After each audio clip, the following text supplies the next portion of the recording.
Hello my dear friends, कैसे हैं आप सभी दोस्तों। आज हम डिस्कशन करने वाले हैं कैपिटल गेन लेक्चर नंबर 2। और आज हम क्या पढ़ने वाले हैं? आज हम पढ़ेंगे ट्रांसफर का मीनिंग, कि कैपिटल असेट का ट्रांसफर कैसे होता है और किन किन केसेस में ट्रांसफर माना जाता है।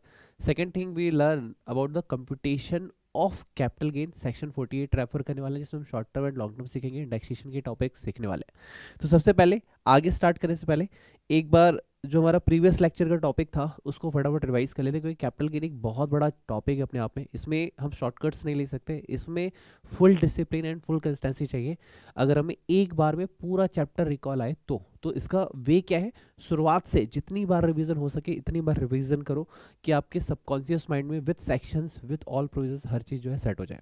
सबसे पहली बात करते हैं 45 section 45 sub section 1 charging section of capital gain. ये कहता है कि देखो, कैपिटल गेन होने के लिए सबसे पहली बात कैपिटल असेट होनी चाहिए एंड सेकंड थिंग ट्रांसफर होना चाहिए। तो कैपिटल असेट के ट्रांसफर की वजह से जो प्रॉफिट और गेन होता है उसे हम कैपिटल गेन कहते हैं। सिंपल सा meaning 45 subsection 1।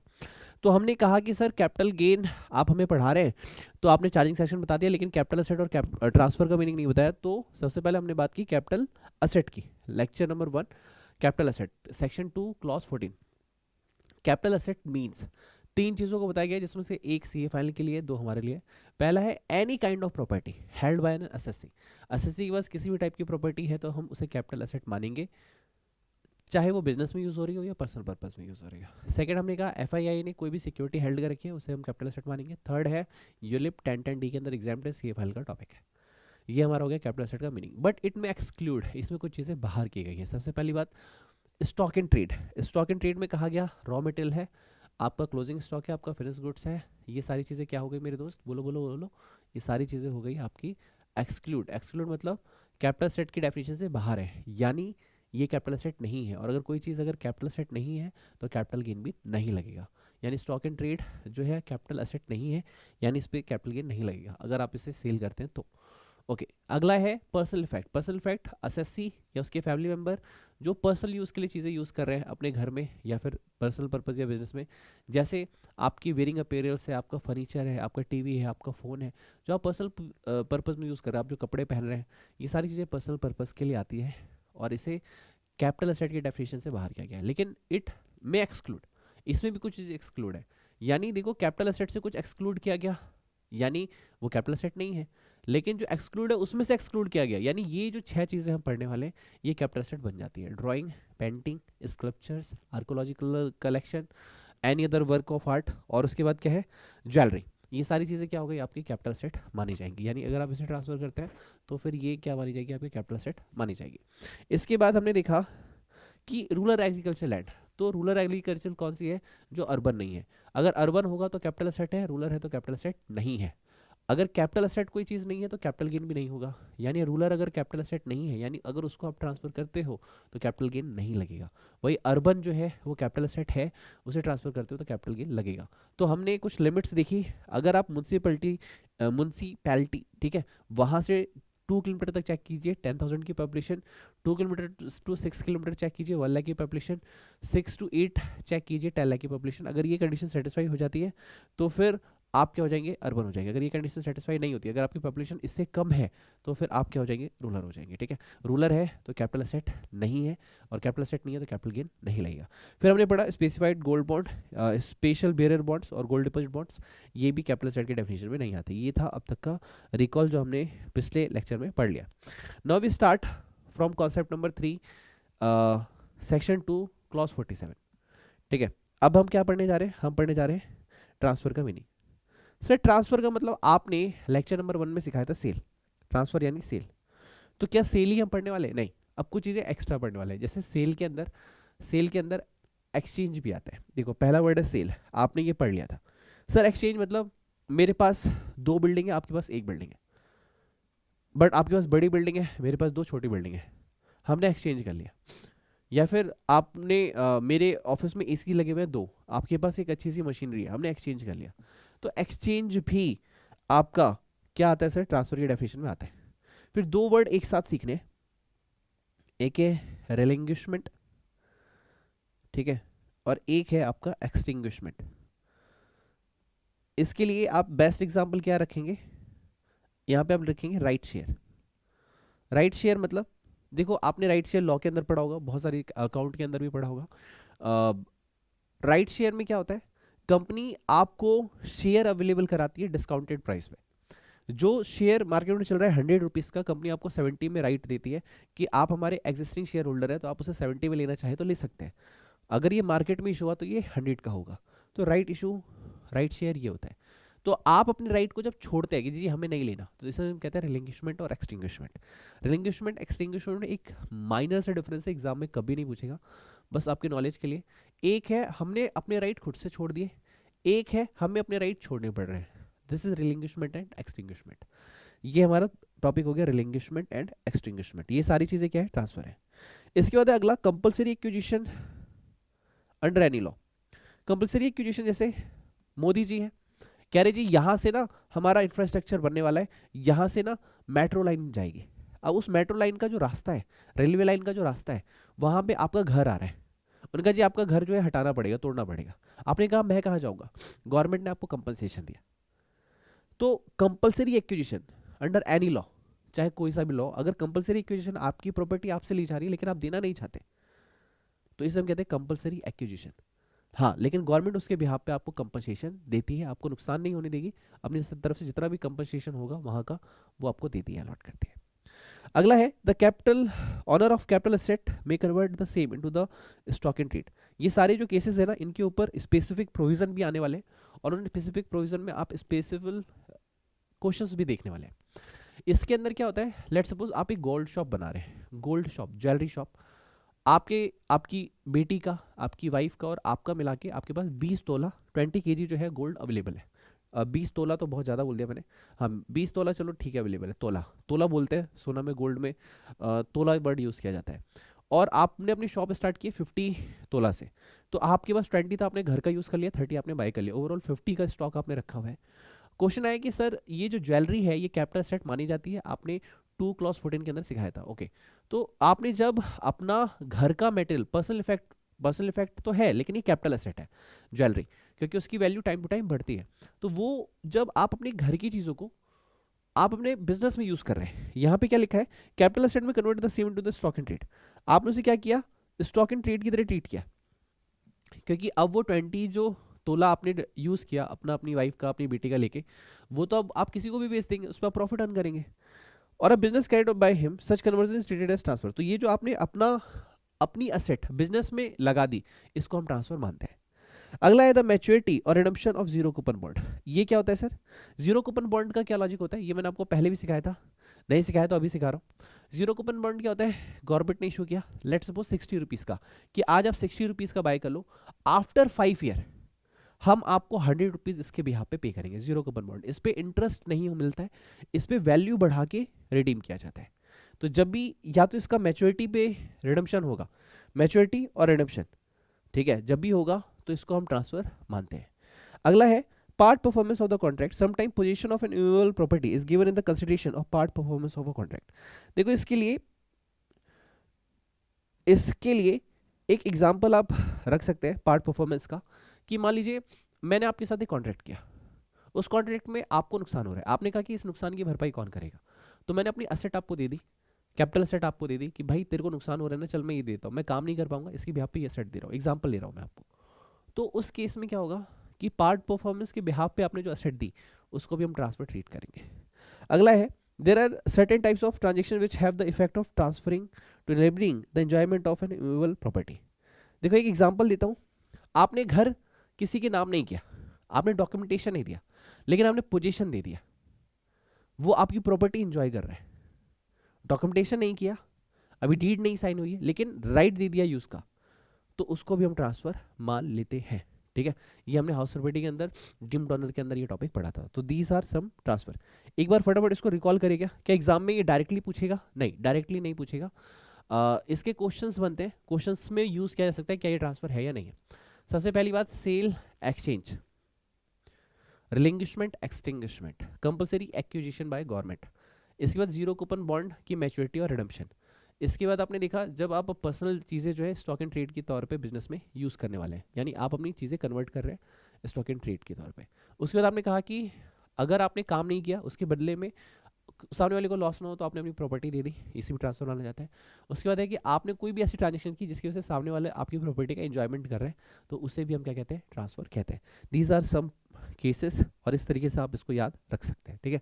Okay, now my dear friend, जो नेक्स्ट टॉपिक मुझे डील करना है आपके साथ, concept number 4, short term and long term capital asset. देखो, पहले जब शुरू में हम लोग पढ़ते थे डेफिनेशन, तो 36 मंथ का एक सिंगल सा रूल था। वो कहता था कि अगर असेट 36 मंथ से कम पीरियड ऑफ होल्डिंग, यहाँ पे एक वर्ड होता है पीरियड ऑफ होल्डिंग, यहाँ पे एक छोटा सा मैं आपको एक केस बताना चाहूँगा। देखिए, आपने पढ़ा कि एक वर्ड सीखा आपने, कैपिटल एसेट होना चाहिए। अगर कैपिटल एसेट ट्रांसफर होता है तो कैपिटल गेन होता है। लेकिन यहाँ पे एक चीज़ ऐड हम करने वाले हैं कि जो कैपिटल एसेट है वो भी दो टाइप की होती है, एक होती है शॉर्ट टर्म, एक होती है लॉन्ग टर्म। अगर short term capital asset transfer हुई है तो शॉर्ट टर्म कैपिटल गेन होता है, और अगर long term capital asset transfer हुई है तो लॉन्ग टर्म कैपिटल गेन होता है। सर, क्वेश्चन है कि short term and long term अलग अलग होने पे क्या फायदा होता है। शॉर्ट टर्म होने पे नो इंडेक्सेशन बेनिफिट, अभी हम सीखने वाले इंडेक्सेशन क्या होता है, आप यहाँ पे लिख लीजिए इस चार्ट को, नो इंडेक्सेशन बेनिफिट, आपको यहाँ पे इंडेक्सेशन का बेनिफिट नहीं मिलता। वही अगर लॉन्ग टर्म है तो आप लिखेंगे claim indexation benefit, indexation benefit, कि अगर कोई भी एसेट अगर लॉन्ग टर्म है तो उसमें आप इंडेक्सेशन बेनिफिट ले सकते हैं। सर, कैपिटल एसेट ट्रांसफर हुई तो कैपिटल गेन होता है, ये वाला रूल हम सीख गए, अब तक हम समझ चुके हैं। अगला है कैपिटल एसेट शॉर्ट टर्म होती है, लॉन्ग टर्म होती है। ओके, क्या इसके सेक्शन याद रखने? नहीं, ये वाला मत याद रखो। मैंने आपको 45(1) बताया चार्जिंग सेक्शन, 2 क्लॉज 14 बताया, ठीक है, कैपिटल एसेट। उसके बाद अभी हमने ये सेक्शन पढ़ा, दिस इज 2 क्लॉज 47 ट्रांसफर का मीनिंग, ठीक है। अभी इससे ज़्यादा मत सीखो, जहाँ मुझे जरूरत पड़ेगी सेक्शन में खुद बताऊंगा, कंप्यूटेशन में बताऊंगा सेक्शन 48, ठीक। अभी हम सीख रहे हैं short term capital asset and long term. तो short term and long term जो है ये डिसाइड करता है कि कोई भी एसेट अगर शॉर्ट टर्म है या फिर लॉन्ग टर्म है, कैसे डिसाइड होगा। तो आप बोलोगे पीरियड ऑफ होल्डिंग, POH, ठीक है। पीरियड ऑफ होल्डिंग क्या होता है? पीरियड ऑफ होल्डिंग का मतलब होता है कि एसएससी ने उस एसेट को कितने समय तक होल्ड किया है, एसएससी ने उस एसेट को कितने समय तक होल्ड किया है। Sir, depend upon period of holding हम डिसाइड करेंगे कि ये एसेट शॉर्ट टर्म है, लॉन्ग टर्म है। जैसे कुछ केसेस में वो 1 ईयर भी होता है, ठीक है, कुछ केसेस में 2 ईयर भी है, कुछ केसेस में 3 ईयर भी है। तो 1 year, 2 year, 3 year, depend upon the cases हम चेक करेंगे। और अगर आपकी period of holding up to 1 year है तो शॉर्ट टर्म हो जाएगा, मोर देन 1 ईयर है तो लॉन्ग टर्म हो जाएगा। कुछ केसेस में 2 ईयर चेक करेंगे, अप टू 2 ईयर है, 2 ईयर है तो शॉर्ट टर्म हो जाएगा, मोर देन 2 ईयर है तो लॉन्ग टर्म हो जाएगा। कुछ केसेस में 3 ईयर है, अप टू 3 ईयर है तो शॉर्ट टर्म हो जाएगा, मोर देन 3 ईयर है तो लॉन्ग टर्म हो जाएगा। इस तरीके से पीरियड ऑफ होल्डिंग के बेसिस पे हम डिसाइड करेंगे एसेट शॉर्ट टर्म है या लॉन्ग टर्म है। ओके, जो पहले की डेफिनेशन थी, डेफिनेशन मत याद रखना ये वाली, लेकिन मैंने बस नॉलेज के लिए यहाँ पे आपके लिए डाला हुआ है कि लॉन्ग टर्म एसेट कौन सी है। लॉन्ग टर्म एसेट वो है जो शॉर्ट टर्म नहीं है, और अगर एसेट लॉन्ग टर्म है तो कैपिटल गेन भी लॉन्ग टर्म होगा, एसेट शॉर्ट टर्म है तो कैपिटल गेन भी शॉर्ट टर्म होगा। और शॉर्ट टर्म कौन से है? जिसकी पीरियड ऑफ होल्डिंग 36 मंथ से कम है उसको हम शॉर्ट टर्म बोलते हैं। लेकिन डेफिनेशन हो गई है अपडेट, अब हम ये वाली डेफिनेशन जो है एग्जाम के लिए पढ़ने वाले हैं, हमारे लिए एग्जाम के लिए ये रिलेवेंट है। सबसे पहले बात करते हैं period of holding up to 12 month, 12 month यानी 1 ईयर।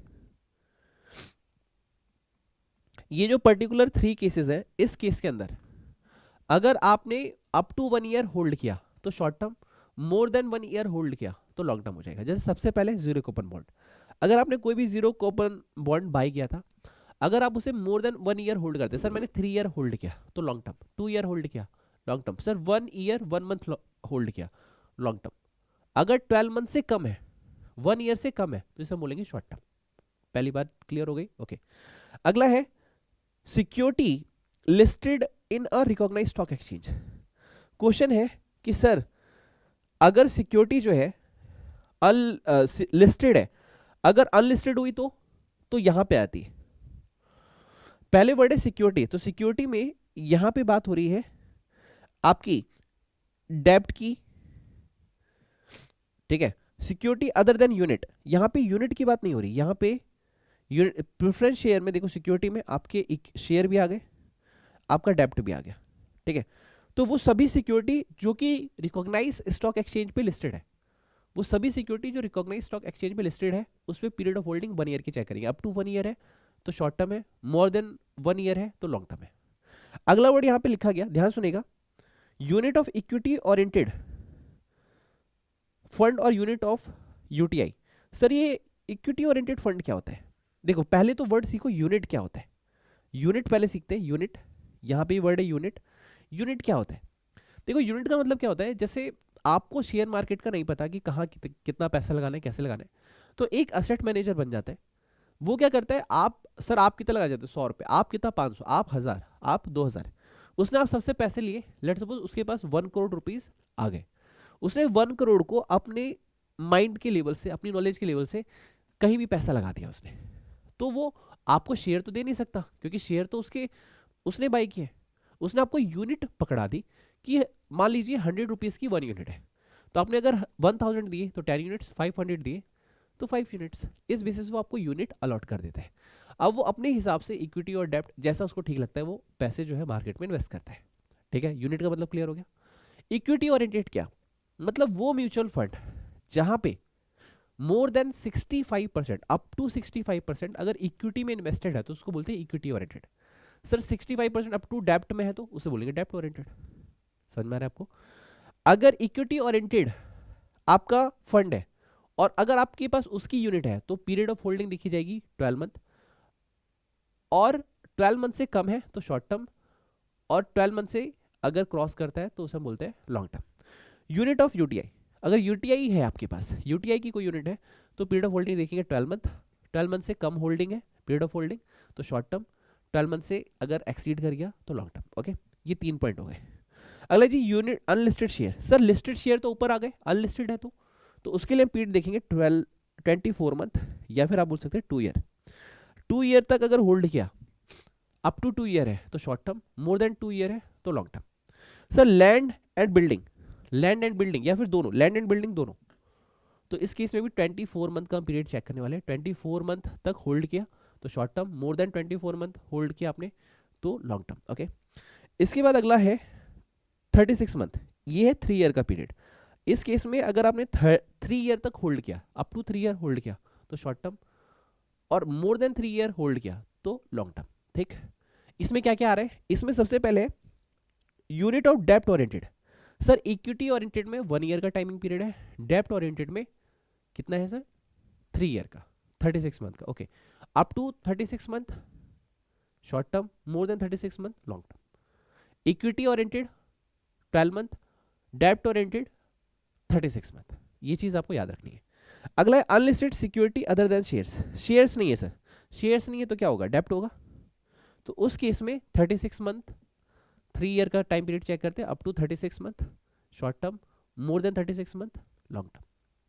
और भी कोई कैपिटल एसेट रह गई अगर हमारा बताना, तो उसका period of holding 36 month check करेंगे, up to 36 month short term, more than 36 month long term. ये आपको ओवरऑल क्लासिफिकेशन हो गया short term and long term capital asset के बारे में। क्या सेक्शन याद रखने? नहीं। क्या ऊपर वाली याद रखनी है? नहीं, यहीं तक याद रखना है। इसी को बार बार रिवीजन करना है ताकि आपके दिमाग में सेट हो जाए। बाकी don't worry, over the questions practice आपको चीज़ें याद रहने लग जाएंगी। ठीक, ओके। अब हमारे पास है कॉन्सेप्ट नंबर 5, आज का लास्ट टॉपिक। ठीक है, और इसमें कुछ क्वेश्चंस जो है वो भी मैंने एग्जाम्पल्स रखे हैं ताकि आपको ये फॉर्मेट जो है क्लियर हो जाए। आइए देखते हैं सेक्शन 48। सर ये याद रखना है, हाँ इसको कोशिश करो याद रखना। सेक्शन हमने 45 1 याद किया, charging section. Section 2 clause clause clause clause clause clause, भूल गए? आओ दिखाता हूँ, ये भूलने वाला काम नहीं करना। ये देखो क्लॉज 14, 2 क्लॉज 14 कैपिटल एसेट। ठीक है, इसके बाद हम आ गए 2 क्लॉज 47 ट्रांसफर। अब है सेक्शन 48 कंप्यूटेशन। ओके, कंप्यूटेशन कैसे होगी? देखो असेट कितने टाइप की होती है? 2 टाइप की, short term and long term. तो कंप्यूटेशन भी कैसे होगी? Short term and long term. ये चीज याद हो गई? ओके सर, शॉर्ट टर्म का कैलकुलेशन कैसे करेंगे? देखो बहुत आसान है, computation of short term capital gain. देखो सबसे पहले क्या मिला, वो जो पैसे मिल रहे हैं, मतलब मैंने कोई बिल्डिंग बेची 50 लाख की, एग्जाम्पल लिया, 50 लाख की मैंने असेट सोल्ड कर दी, तो 50 लाख की सोल्ड कर दी, उसको हम बोलते हैं फुल वैल्यू ऑफ कंसिडरेशन, कि कितने में हमने बेचा। इसके बाद एक्सपेंडिचर इनकर्ड, मतलब उसको बेचने में कोई कमीशन वगैरह या एक्सपेंस वगैरह हुआ क्या, लेट्स सपोज 1 लाख लेस हो गए, ठीक। फिर है कॉस्ट ऑफ एक्विजिशन, यानी आपने कितने में खरीदा था, लेट सपोज वो मैंने खरीदा था 40 लाख का, मैंने वो सेट खरीदी 40 लाख की। कॉस्ट ऑफ इंप्रूवमेंट, क्या तुम्हारा कोई कैपिटल एक्सपेंडिचर इस पे हुआ था, लेट सपोज 1 लाख, तो 1 लाख 1 लाख एंड 40 लाख 42 लाख। फिर इसमें एक पॉइंट आ रहा है, that is exemption in 44B and 54B and 54D, exemption भी आती है। सर ये क्या होती है, ये हम लेटर ऑन सीखेंगे। एग्जाम्पल के लिए 1 लाख ले लिया हमने, तो ये हो गया हमारा 43 लाख, तो 43 लाख लेस कर दिया तो हमारा कितना आ गया 7 लाख। ये आ गया आपका short term capital gain. This is the way how you deal.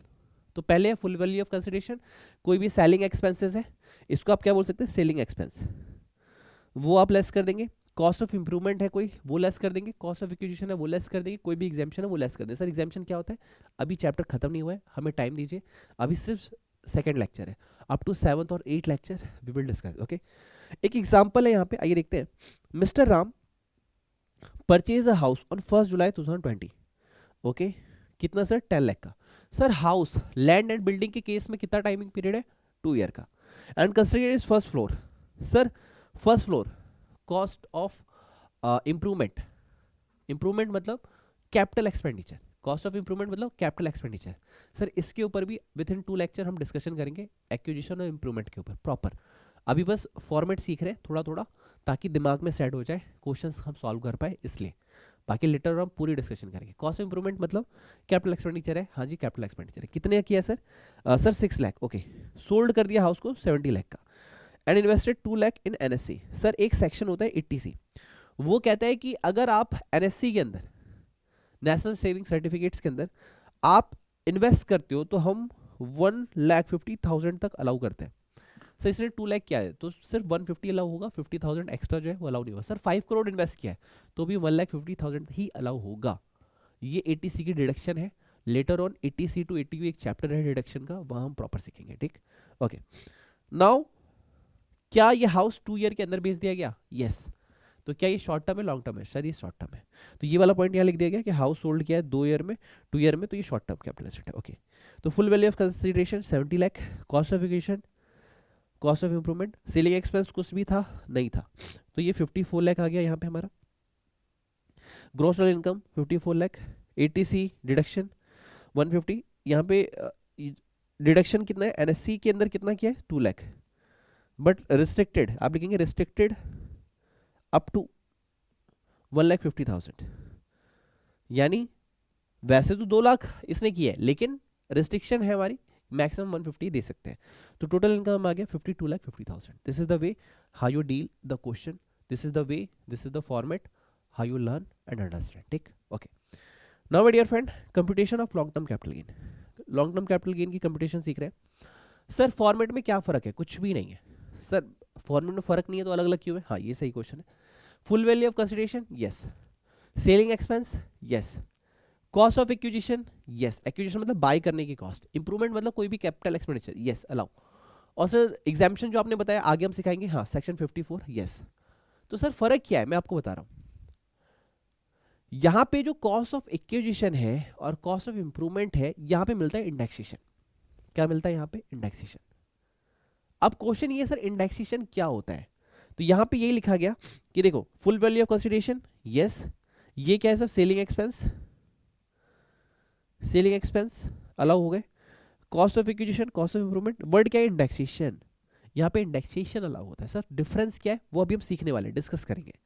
फिर एग्जाम्पशन जो है वो लेस होगी, ये आ गया लॉन्ग टर्म कैपिटल गेन। तो सर अभी 2 minute to 3 minute we will discuss the meaning of exemption. हम सीखने वाले एग्जाम्पशन को टॉपिक साइड करते हैं, इंडेक्सेशन सीखते हैं। इंडेक्सेशन का मतलब क्या है, देखो मेरी बात को समझो आप। इसके लिए एक छोटा सा एग्जाम्पल मुझे क्रिएट करना पड़ेगा पहले, वो पहले समझाता हूँ आपको। लेट सपोज आपकी एक एसेट थी, लेट सपोज 2025 में आप इसे 1 करोड़ का सेल कर रहे हैं, ठीक है। 1 करोड़ बहुत हैवी अमाउंट हो गया, 10 लाख ले लेते हैं। आपने कब सेल किया, सेल किया 2025 में, लेस कर रहे हैं आप बाइंग कॉस्ट, बाय। आपने इसे बाय किया था 2 लाख में, ठीक है। कब किया था, 2011 में। तो ये कितना का हो गया, 8 लाख। गवर्नमेंट कहेगी कैपिटल गेन 8 लाख का, इस पे हमें टैक्स दो। ये है विदाउट इंडेक्सेशन, विदाउट इंडेक्सेशन, इस पर इंडेक्सेशन का बेनिफिट नहीं लिया गया।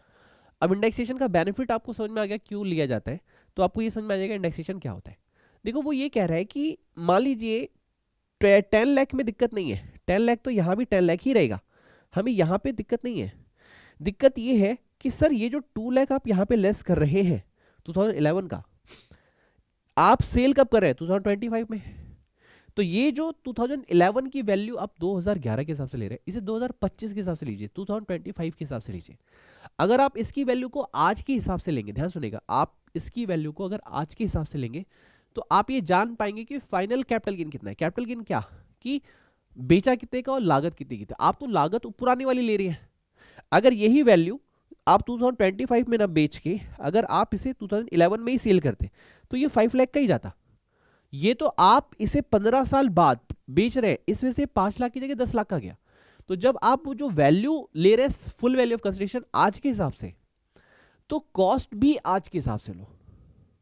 बात में तो दम है, क्योंकि पुरानी कॉस्ट लोगे तो डिफरेंस ज्यादा आएगा, डिफरेंस ज्यादा आएगा तो टैक्स ज्यादा देना पड़ेगा। वरना फिर 2025 की वैल्यू को 2011 पे जाके देखो, क्या वो 2011 में 10 लाख का जाता? नहीं जाता। कितने का जाता? 5 लाख का। डबल वैल्यू 5 to 10 क्यों है? बोलो बोलो। इसलिए है क्योंकि समय के हिसाब से वैल्यू बढ़ी। सर वैल्यू बढ़ी तो जो हमारी जमीन की लागत है, जो हमारी कॉस्ट है लैंड की, उसकी वैल्यू भी तो आज के हिसाब से लो ना। सर आज के हिसाब से कितनी है? सर आज के हिसाब से इसकी वैल्यू है 7 लाख। ओके, तो 10 lakh minus 7 lakh, this is 3 lakh. तो अब टैक्स कितना देना होगा? 3 लाख पे। तो इंडेक्सेशन है क्या? इंडेक्सेशन ये कहता है देखो हर चीज की टाइम टू टाइम वैल्यू बढ़ती है, तो अगर हम ओल्ड वैल्यू को ही अगर आज के हिसाब से लेस कर देंगे तो गैप आएगा, ज्यादा गैप आएगा, तो गवर्नमेंट को टैक्स भी हमें ज्यादा देना पड़ेगा। तो हम ही गवर्नमेंट से कह रहे हैं सर आप वैल्यू कौन सी पिक कर रहे हैं? सर आज की। सेल वैल्यू कब की है? आज की। तो कॉस्ट जो है उसे भी आज पे कन्वर्ट करिए, उस कॉस्ट को आज पे कन्वर्ट करिए, और आज के हिसाब से जो वैल्यू है उसको जो डिफरेंस आएगा वो आप कैपिटल गेन के तौर पे टैक्स लेंगे। ओके, ये क्लियर है इंडेक्सेशन का मीनिंग? ओके, अब आइए, तो इन्होंने क्या किया, इन्होंने हमें एक फॉर्मेट दे दिया, कॉस्ट ऑफ इन्फ्लेशन इंडेक्स, महंगाई का रेट, जिसमें इन्होंने अभी फिलहाल के लिए बेस ईयर ले रखा है 2001 का 100। यानी सर एक क्वेश्चन और आ गया, अगर मान लो कोई वैल्यू 2001-2 से पहले की है, 1991 की है, 1980 की है, तब तो वो वैल्यू और 2001 की वैल्यू विच एवरेज जो हायर होगा वो हम आपको दे देंगे। विच एवरेज जो हायर होगा ऑब्वियसली हायर ही होगा 2001 की वैल्यू। आप 20 साल पहले की कोई चीज़ बताएं और अभी बताएं, ऑब्वियसली हाई होगा। कैपिटल एसेट का मतलब ही होता है कि जो वैल्यू टाइम टू टाइम बढ़ती है, तो हम आपको बढ़ी हुई फेयर मार्केट वैल्यू दे ही रहे हैं। ओके, यानी अगर कोई पहले की वैल्यू है लेट्स सपोज 1980 की वैल्यू 1 लाख और अभी की वैल्यू है 2001 की 5 लाख, तो विच एवरेज हायर 5 लाख हम आपको अलाउ कर देंगे। लेकिन सर वो अगर बोलेगा कि 1980 की वैल्यू है 1 करोड़ और आप बोल रहे हो 5 लाख, ऐसा हो ही नहीं सकता। तो हम देखेंगे स्टैम्प वैल्यू, स्टैम्प वैल्यू से ज़्यादा कभी भी आपकी वैल्यू नहीं हो सकती। अगर ऐसा कोई पंगा आप क्रिएट करेंगे कि आपकी वैल्यू हायर थी और हमारी वैल्यू फेयर मार्केट 2001 की कम है, तो हम देखेंगे fair market value, stamp value pick कर लेंगे, स्टैम्प वैल्यू जो होगी हम उसको पिक कर लेंगे। अब ठीक है, क्योंकि आप जो बोल रहे हो हम गलत बोल रहे हैं, लेकिन स्टैम्प वैल्यू तो गलत नहीं बोलेगी, हम उसको पिक कर लेंगे। तो ये वाली बात यहाँ पे लिखी गई है। यहाँ पे लिखा गया if any capital asset has been purchased और constructed before 1 April 2001, in that case cost shall be considered to the cost incurred और fair market value of the 1 April 2001, which average जो हायर होगा हम ले लेंगे। ठीक है, इसके बाद है any cost of improvement prior to 1 April 2001 shall not be taken into consideration. कह रहे हैं सर कॉस्ट ऑफ एक्विजिशन तो हम ले लेंगे, लेकिन जो इंप्रूवमेंट है 1 अप्रैल 2001 से पहले वो नहीं लेंगे। क्यों? आपने 1980 में 2 लाख का घर खरीदा था, फिर 1990 में आपने 2 लाख और लगाए, कितने हो गए? 4 लाख। आज की वैल्यू कितनी? 10 लाख। हम आज की वैल्यू 10 लाख आपको क्यों दे रहे हैं? क्योंकि आज की फेयर मार्केट वैल्यू टोटल घर की कितनी है वही तो दे रहे हैं। तो जब हम एक बेनिफिट आपको ऑलरेडी दे रहे हैं, 4 लाख की कॉस्ट की जगह हम आपको 10 लाख क्लेम करने के लिए पहले ही दे रहे हैं, तो आप फिर से क्लेम कैसे मान सकते हैं एक्स्ट्रा? इसलिए कहा गया कि हम कॉस्ट ऑफ इंप्रूवमेंट को इग्नोर कर देंगे अगर वो 1 अप्रैल 2001 से पहले की है तो। उसके बाद कहा इन केस ऑफ लैंड और building such market value can not exceed stamp duty value as on 1 April 2001। अगर आप ज़्यादा वैल्यू खेलेंगे तो हम स्टैम्प ड्यूटी वैल्यू पिक कर लेंगे। ओके, इसके बाद देखिए कॉस्ट ऑफ एक्विजिशन में क्या है, सबसे पहले बेस ईयर। बेस ईयर हम लेते हैं, इसको हम कहते हैं बेस ईयर। यानी आपने कब खरीदा था, 2001, 2011, 2015, और किस ईयर में कन्वर्ट कर रहे हो, लेट्स सपोज 2022, 23 में कन्वर्ट कर रहे हो, तो इसकी वैल्यू ले लेंगे हम 331। इस वैसे इंप्रूवमेंट के केस में भी बेस ईयर, यानी आपने वो खर्चा कब किया था उसको हम बोलते हैं बेस ईयर, उसको आज में कन्वर्ट कर देंगे 331, दिस इज द बी। ठीक है, एक पॉइंट और है, deduction on account of security transaction tax will not be allowed. अगर आपने सिक्योरिटी ट्रांजेक्शन टैक्स पे किया है तो हम उसको अलाउड नहीं करेंगे, पहला पॉइंट। यही पॉइंट यहाँ पे भी लिखा गया है नोट के तौर पे, और यही पॉइंट यहाँ पे भी लिखा गया है नोट के तौर पे। एक लास्ट पॉइंट मुझे डिस्कस करना है, फिर एक क्वेश्चन करेंगे फटाफट। इन केस ऑफ डेप्रिशिएबल एसेट है, ये हम पीजीबीपी के अंदर सीखेंगे। कोई भी अगर डेप्रिशिएबल एसेट है, जैसे हमारे ऑफिस के furniture, computer, electronics, AC, machinery, जो भी चीज़ें हैं ऑफिस की, जिसपे आप हर ईयर, एवरी ईयर जिसपे आप डेप्रिसिएशन क्लेम कर रहे हो, बिल्डिंग डेप्रिसिएशन क्लेम कर रहे हो, जिसपे आप डेप्रिसिएशन क्लेम कर रहे हो, उस असेट पे, ध्यान से सुनिएगा, उस असेट पे आप long term capital gain calculate नहीं करेंगे, उससे आप शॉर्ट टर्म कैपिटल गेन ही कैलकुलेट करेंगे। इसकी रीजनिंग क्या होती है ये हम पीजीबीपी के अंदर सीखेंगे। तो आप यहां लिखेंगे पीजीबीपी हेड, ठीक है, ओके। उस पर हम इंडेक्सेशन बेनिफिट आपको नहीं देंगे, ओके। चलिए, अब एक क्वेश्चन है आपके लिए, ये फटाफट देख लेते हैं, आपको क्लियरिटी जो है काफी हद तक मिल जाएगी। मिस्टर श्याम ने परचेज किया one house 1 July 2017, 10 lakh, and constructed it's first floor 1 July 2018 by increasing 6 lakh. यानी भैया 10 लाख का घर था, 6 लाख रुपए कॉस्ट ऑफ इंप्रूवमेंट के नाम पे खर्चे। एक बात याद रखना, पेंट कराना कॉस्ट ऑफ इंप्रूवमेंट नहीं होता, कॉस्ट ऑफ इंप्रूवमेंट होता है जो कैपिटल एक्सपेंडिचर किया उसको बोलते हैं। बाकी later on within 2 lectures we will discuss more, okay. और उन्होंने घर बेच दिया सी 80 लाख का, तो full value of consideration 80 lakh. NSC में 2 लाख एक्सपेंडिचर किया उन्होंने, 150 होगा एटीसी के अंदर, ठीक है। ये चीज मैंने आपको अभी भी डिस्कस की थी, अगेन बोल दे रहा हूँ, इसलिए बोल दे रहा हूँ ताकि आप भूले ना। So he sold his house after 2 year, तो इसलिए लॉन्ग टर्म कैपिटल गेन है। तो इंडेक्स कॉस्टेशन 10 लाख की है, बेस ईयर क्या है 17-18, तो 17-18 का बेस ईयर, तो 17-18 कहाँ है भैया, 17-18 बेस ईयर 272 और करेंट ईयर 331, तो बेस ईयर 272, इसको हम कैसे लिखते हैं, 10 लाख डिवाइड बाय में बेस ईयर 272 और करेंट पीरियड 331, तो ये वैल्यू कितनी आ गई, 12,16,911.76, 12,16,911.76, ओके। अब एक बात ध्यान से रखिएगा, इंडेक्स कॉस्ट ऑफ इंप्रूवमेंट क्या यहाँ मिलेगा, हाँ मिलेगा, क्योंकि 1/4/2001 के बाद का है। तो सेम वहीं पे इंडेक्सेशन 18-19 का, इंडेक्सेशन 18-19 280, अगले साल इन्होंने इंप्रूवमेंट कराया तो 6 लाख का, डिवाइड बाय 280 मल्टीप्लाई में 331, ये आ गया 7,09,285.71। तो लॉन्ग टर्म कैपिटल गेन कितना आ गया, 60,73,802.53। अब इसमें से डिडक्शन हम लेंगे क्या, नहीं सर यहाँ पे डिडक्शन आपने नहीं दी, तो इसका रीजन क्या है, लॉन्ग टर्म कैपिटल गेन आप यहां पे लिखोगे, deduction under section 80C to 80U can not claim from long term capital gain. अभी ये पॉइंट लिख लो, later on we will discuss more. अभी आपको लिख लेना है कि लॉन्ग टर्म कैपिटल गेन में से आपको डिडक्शन नहीं मिलती है। सर अभी तो आपने बोला 1.5 लाख मिलती है, मिलती है, शॉर्ट टर्म में से मिलती है और कुछ नॉर्मल इनकम में से मिलती है। लॉन्ग टर्म जो है एक स्पेशल प्रोविजन है जहाँ पे स्पेशल रेट ऑफ टैक्स लगता है, इसलिए यहाँ पे नहीं मिलती है। अभी हम सीखेंगे धीरे धीरे धीरे धीरे, अभी जो जा रहे हैं बस उतना जाने दो, वरना बहुत सारा एक ही साथ जाएगा ना तो परेशान हो जाओगे। तो टोटल इनकम हो गई, बाकी हमने इसको राउंड ऑफ कर दिया मल्टीपल ऑफ 10 में, this is 60,73,800, this is the final answer.